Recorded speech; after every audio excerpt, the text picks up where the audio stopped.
آج اس بات پر چرچا کریں گے کیوں اسرائیل حملے کی تیاری کرنے کے باوجود ایران پر حملہ نہیں کر پا رہا ہے۔ 1981 میں اسرائیل نے عراق کے نیوکلیئر پاور پلانٹ کے اوپر حملہ کر کے اس کو تباہ کر دیا تھا، لیکن اسرائیل ایسا ایران کے اوپر کیوں نہیں کر سکتا ایسا دوبارہ سے؟ کیا حملہ صرف اسرائیل ایران کو ڈرانے کے لیے کہتا ہے؟ کیا اسرائیل ایران کے اوپر کھل کر حملوں کی تیاری کر رہا ہے؟ اسرائیل کے ڈیفنس منسٹر بینی گینٹ نے اپنی فوج کو کہا ہے کہ ایران پر حملے کے لیے فوجی آپریشن تیار کیے جائیں۔ یہ حکم اسرائیل نے اپنی فوج کو اس وجہ سے جاری کیا ہے کہ ایران نے نئے نیوکلیئر پاور پلانٹ کے بارے میں معلومات نہیں جاری کر رہا ہے۔ ذرائع کا یہ بھی کہنا ہے کہ ایران آنے والے 2 سالوں میں 1 یا 2 ایٹمی میزائل حاصل کرے گا، لیکن اسرائیل کے سابقہ فوجی افسروں کا کہنا ہے کہ اسرائیل کو ایران پر حملے کرنے کے لیے کم سے کم 2 سال کی تیاری کی ضرورت ہے۔ ان کا کہنا تھا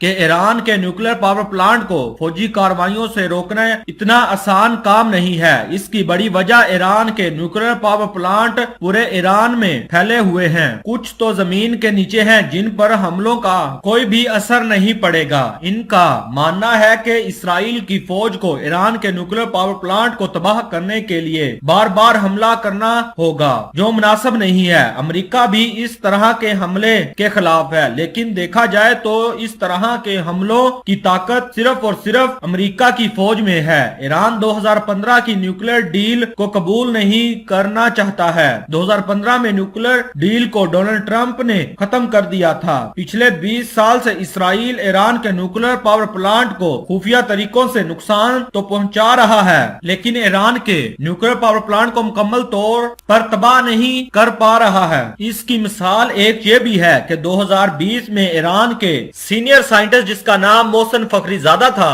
اس کو تہران میں گولیوں سے بھون دیا تھا۔ جو بھی باہر سے آ کر سائنٹسٹ ایران کی مدد کرتا ہے تو اسرائیل ان پر حملہ کروا کے اس کو مار ڈالتا ہے، جس طرح وہ مصر کے سائنٹسٹ کو مار دیا کرتا تھا۔ اسرائیل کے کئی بے نامی کمپنیوں کے ذریعے ایران کو نیوکلیئر ہتھیار کے لیے مختلف قسم کی اشیاء دیتا ہے، جو انسٹال ہونے کے بعد ایران کے پورے سسٹم کو تباہ کر دیتا ہے۔ ایک بار اسرائیل نے یورینیم کی خراب مشین کو ایران کے اندر بھجوا دیا تھا، جو یورینیم پروسیسنگ کرنے کے دوران پھٹ گئی۔ اس میں کئی سینئر سائنٹسٹ بھی مارے گئے تھے۔ اسی طرح اسرائیل نے مختلف طریقوں سے ایران کے نیوکلیئر پاور پلانٹ کو کئی بار تباہ کرنے کی کوشش کی ہے۔ اسرائیل کا صرف ایک ہی مقصد تھا کہ ایران کو کسی بھی طریقے سے ایٹمی طاقت حاصل نہ ہونے دی جائے، لیکن اسرائیل کو یہ بھی بڑی پریشانی ہے کہ ایران پر حملے کے بعد اسرائیل کو بھی بڑا حملے کا سامنا کرنا پڑ سکتا ہے۔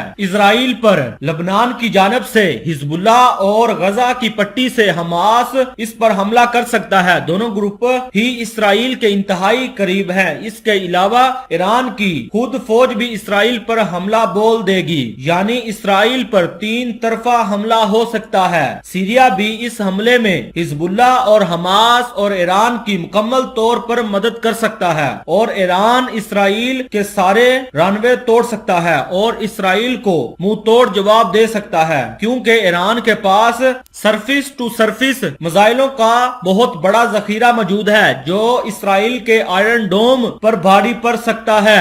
پچھلے 20 سالوں سے ایران کی فوج کافی ایڈوانس ہو چکی ہے۔ اسرائیل 2015 سے ایران پر حملے کی تیاری کر رہا ہے، لیکن اب تک اسرائیل ایران پر کوئی بڑا حملہ نہیں کر سکا۔